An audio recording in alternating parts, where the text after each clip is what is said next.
So, welcome to our final episode of our very special series with Dr. Maria Paul. Today, we're focusing on family support and how parents can manage behaviors, build strong routines, and prepare their child for long term success. So, Dr. Paul, let's start with a very important question. What are some of the biggest challenges that parents face raising a child with autism in their day to day lives? Well, raising kids in general is exhausting. And Mhm. I think raising kids with autism is an extra layer of exhausting, just because of some of the challenges that they have, but as well as also trying to navigate all of the systems and services we as a society have put into place for these families because there's pieces that are educational, there are pieces that are medical, there are pieces that the county manage. And so learning how to navigate all of those systems can be extremely challenging on top of having a child with a disability who, takes a lot of extra work to provide care for. So I think families develop really nice routines at home. They, get into a nice schedule and things go really well. But when that schedule gets messed up or they have to go out of that safe space of being at home into the community for events too, that's a whole nother layer of challenging. I feel like that um, parents of children with autism really can struggle with. I can imagine. But along with some of those strategies that you've listed in the past two episodes, and with this one, what are some other skills that you think are most important or very important for a parent to help develop or raise a child with autism? I think finding your village, for sure. You as a parent, your cup has to be full. You have to be calm and regulated. You have to feel safe and comfortable in order to, support your child. So finding your village, taking time for yourself, doing those activities, reading a book, taking a hot bath, whatever, to help fill your own bucket. Um, Not being afraid to ask for help, too, if you have family or friends that, could come and take your child for an hour or whatever. Mm. Um, Being forgiving of yourself and you are not a superwoman, you are not a super dad, like, we all need a break. And so being able to understand that, accept that, and be willing to put that hand out to ask for help, I think is so, so important in that village. Social media is another great place to find that village too. There are tons of parent support groups, and sometimes you can find them very locally too, that can provide you with, ideas, avenues of things to do or supports that could come into play to help your family out. Yeah, that 45 minutes can help you sometimes. Yes. Just hone back in, and then you can go back out and help your child Yep. even better than before. Yep. Fresh. Absolutely. Absolutely. That is a good advice. That is some good advice. So, maybe your child's having a stressful day and they're having some behavioral issues. That can be very tough on a family. So, what are maybe some strategies for parents to help, their child manage those difficult times so that, the parent isn't becoming dysregulated and the child is becoming more regulated? Yeah. So it is a teaching process. It's all about co-regulating with the child to teach them to self-regulate. So there are a lot of strategies that come into play in teaching those skills to a child. So things like trying to be as calm and neutral as you possibly can be, your tone of voice, your mannerisms, Yeah.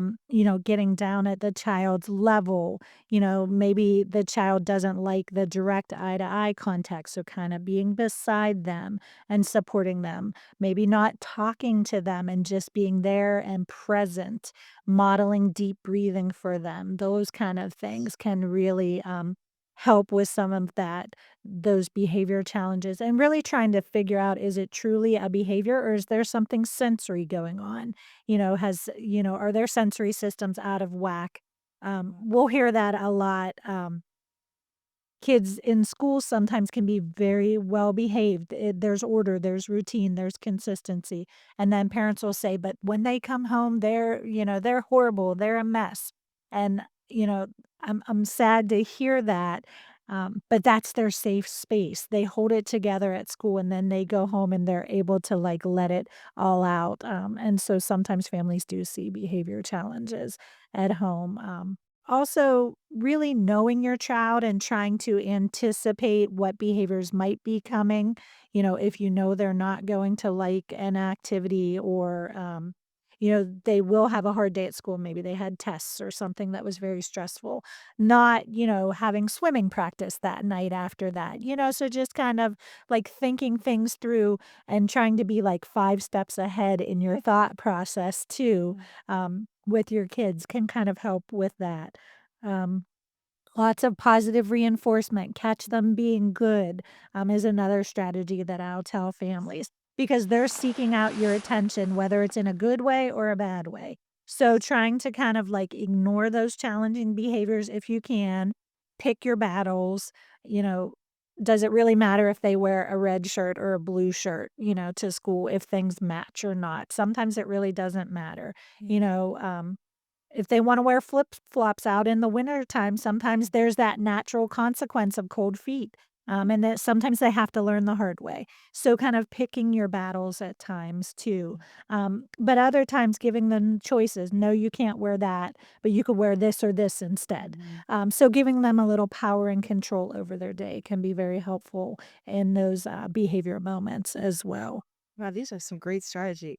I think in talking to them, acknowledging their feelings. I see that you're mad. It's okay to feel mad. I understand that you're frustrated, but it's not okay to throw your iPad across the room. It's Mm, not okay to hit your sister. Let's talk about, what we could do instead, yeah. kind of things too. So really, Mm, recognizing, acknowledging, and teaching. We teach reading and math. We need to be teaching how to self-regulate and manage behaviors as well.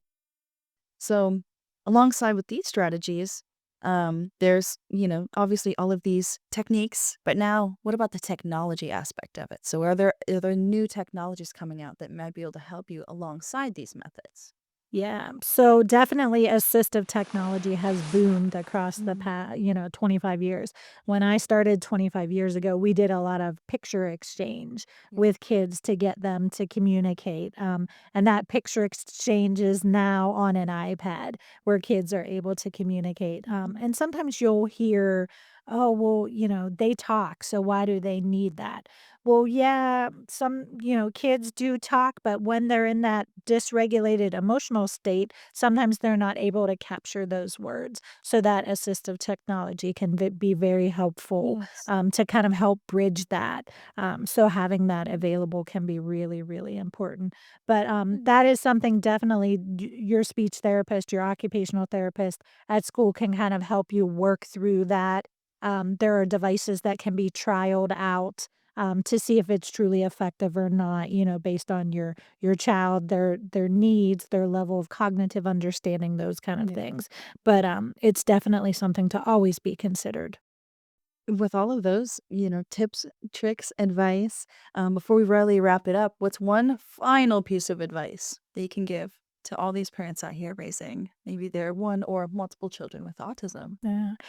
It's not easy. I totally understand. It is not easy at all. And it is okay to cry and feel defeated because you're going to. I have, as a teacher, at times felt that way, but know that you're doing the best job that you possibly can with your child. And we're going to have ups and downs always. So give yourself a little grace, in that respect. And then, like I said before, too, just find your village, find those people, the family support. But sometimes even your family doesn't get it like other parents of children with autism get it. So really making those connections and finding that little village that can truly relate to the life that you're living can make all the difference in the world.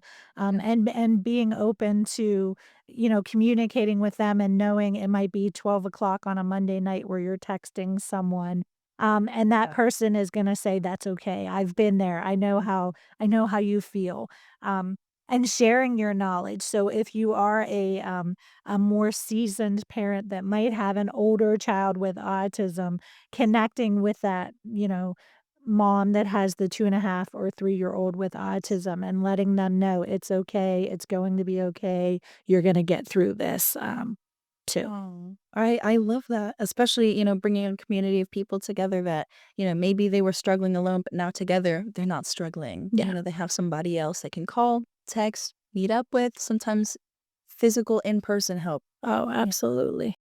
For more information from Dr. Maria Paul, you can always look for the links in our bio, and you can also look in our bio for our Instagram, our Facebook, and all of our other social medias below. Thank you for watching this latest episode of the YINZ Podcast. Thank you, Dr. Maria Paul, for joining us, and we will be seeing her on future episodes. If you found this conversation helpful, please like, subscribe, and share with others who may benefit. Thank you very much for tuning into the YINZ Podcast, and we will see you next time.